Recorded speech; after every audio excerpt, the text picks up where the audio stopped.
Once upon a time, there was a frog and a squirrel. And the frog and the squirrel were really, really good friends.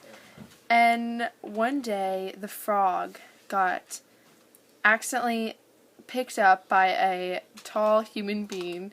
And so the squirrel was very, very sad.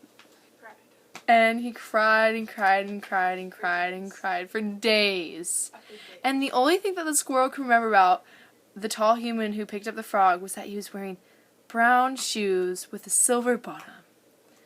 So one day, the squirrel was just frolicking through the forest like squirrels do, eating its nuts, and the squirrel happened to see a shiny silver thing in the distance, and so it raced over to that object, and it happened to be a shoe.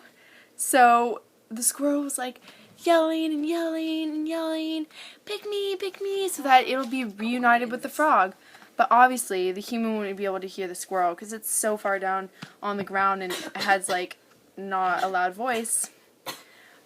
But so the squirrel then decided to crawl up the gene of the human so that he would acknowledge it.